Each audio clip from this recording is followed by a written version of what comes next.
Hey guys, we'll be covering all of the Nintendo Switch's game announcements for the first week of May, so let's get started. Our first game announcement this week is Disco Dodgeball Remix, releasing May 22nd, offering arena-based first-person shooting in classic Dodgeball with killer robots. Announced for September 27th release in Japan and Korea, Brave Neptunia is the first Neptunia game on the Switch, and it's a spin-off from the main series, with more of a traditional JRPG feel, with the same humor and antics we've come to expect from the series. The intriguing exploration-based puzzle platformer Etherborn has you traversing through mind-bending landscapes, searching for yourself while changing physics and perspectives. From the creators of Immortal Rednecks, Tem Tem is a Pokemon-inspired, massive multiplayer creature-collecting adventure game that will begin a Kickstarter campaign May 29th, hopefully ending in full Switch support. After a successful Kickstarter campaign, Idol Manager will be heading to the Switch later this year. This is a business sim about conquering the entertainment industry by any means necessary. We got two Toho Switch game announcements this week. The first one is the shoot 'em up Mihana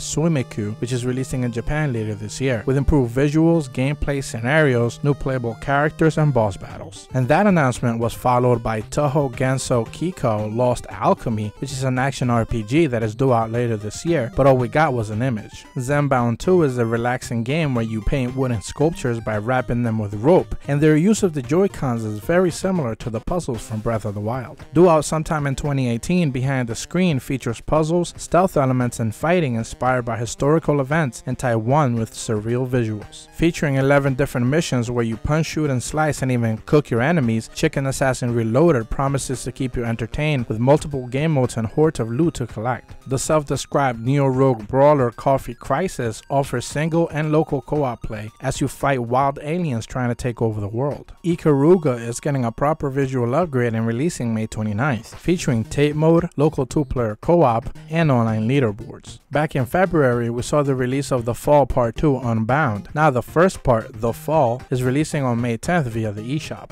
The visually striking action-adventure platformer Ultimate Selfy is in the works for Switch and will be shown off at an event later this month. Appearing and releasing the same day, Cast of the Seven Godsends Redux takes a page out of the classic 2D run-and-gun action shooters of yesteryears. Dungeon Rushers is a 2D tactical RPG combining dungeon crawling and turn-based battles, featuring a campaign mode, full skill trees, and heroic difficulty. The puzzle game Marisa Analysis Trap Tower is currently being shown off at the Ratasai convention, confirming that a Switch release is not far off. The card battle game Cattlebat Wars appeared and released on the Japanese eShop earlier this week. Releasing right after its PC launch, Cyril M3 is a monster taming RPG with over 700 creatures to collect and breed, involving randomly generated dungeons. The atmospheric arcade shoot-'em-up Blackbird is confirmed for a summer release on Switch. Henry the Hamster Handler originally released in VR and will get a revamped version on Switch when it releases May 18th. Hit in the eShop May 15th, The Adventures of Elena Temple attempts to recreate memories of playing retro games, featuring over 50 dungeons and open exploration. After appearing on mobile, Click to Game is being planned for the Switch, featuring touchscreen controls to solve the color-coded intricate puzzles. Arc System Works announced that Family Card Games SP is heading to the Japanese eShop May 10th. The single-screen twin-stick shooter where your only real enemy is beating your previous high score in Explosion is releasing on the eShop next week.